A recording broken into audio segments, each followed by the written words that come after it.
Chad, good to be with you. Give us a high-level overview of what you've been doing in business and tech and startups, and your kind of transition, segue into blockchain.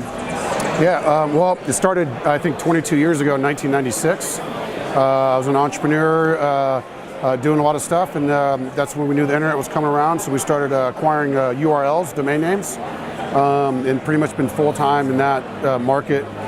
Built several successful companies in ad tech, a brokerage company, and so we've always been trying to really extract the most value out of these assets.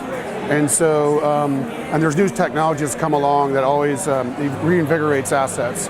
And so that's what blockchain and crypto is doing for really the first native currency are domains. And so I always say if you want to learn about the future, study the past. And so I think a lot of the characteristics in the URL space and the DNS space are just laying or can help guide where you think crypto and blockchain is going to go. Because it's not a new technology what we're dealing with. It's an evolution of what's P2P and these other things that are going on with it. So for us, we think it's the next to the final layer of what we want to accomplish. So the next couple of years, the blockchain and crypto side, and then the AI machine learning, we think by 2020, 2022 will be here, and that's when we're really fully autonomous network of smart entities, the DANCY. So we're creating the DANCY, a distributed autonomous network of smart entities, and so we build that on the URL, and that's our home base. What stage are you guys at? Have you got a distributed team? I believe you're based out of Florida. Yep. And where are the devs? Philippines. Wow. And they've been with me for 12 years. So we've kind of we're in a good system right now. They've shown the ability to learn with limited resources. So we're definitely doubling down there. And I think what the characteristics that are happening within blockchain companies is they don't mind going to another country and curating the talent. And so like in that situation 12 years ago, best practices weren't in place. So it took several years to really get that process going with my team. And so that's why somebody mentioned going in the Bahamas and stuff, right? So and so I think that's our responsibility is to really procure talent and give anybody the opportunity to evolve and grow. And so that's what we want to do on a basis. So our parent company is called Global Ventures, and we've been Global Ventures since I think 8 years now. And so I think we've always been at the forefront of where technology is going. When we had DSL.com and streaming.com, and we've had those connectivity.com applications. We've had those for 20 years.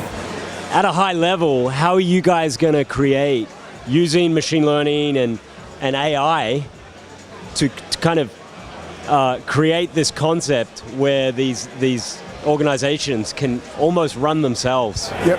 Yeah, we call them entities. We call them smart entities. So it's one process. There's to scale, because again, we're not doing it on one. We're doing it on a scalable network. And so like let's take coffeesurvey.com. I use it a lot because I'm at Starbucks. So how does Coffee Survey do what it's supposed to do? So you give it rules and train it to say, hey, you need to go take surveys and A/B test, and so that process is we have that down. We can drop it on containers, on A/B testing and analytics, and make decision rules and stuff like that. But the next phase is going to be, where do you incorporate your jurisdiction at? How do you pay your taxes? What is your organizational structure? So those kind of self-running entities is really where, again, like 2020, because our hardest part is being patient and jumping in front of the gun.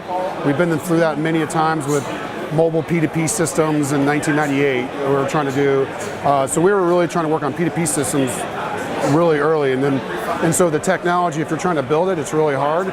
But sometimes we just be patient and then let other, you go look the ecosystem. So we need these other people to kind of really come along and execute what their value propositions are, so we can inject that in and measure that value, and that's really what it is. And so we have a core set, and that's referrals.com does referrals, eShares.com does cap table, eSignatures.com does our legal contract management systems, Social Suite does our social media management structures. And so we basically have a series of 15 integrated applications that do a function, and that's the base. And then the model is called Contrib. And so Contrib, people can add value to that entity, can earn a stakeholdership, and that's what we use the token distribution system for. And so anybody in the world can contribute to coffeesurvey.com.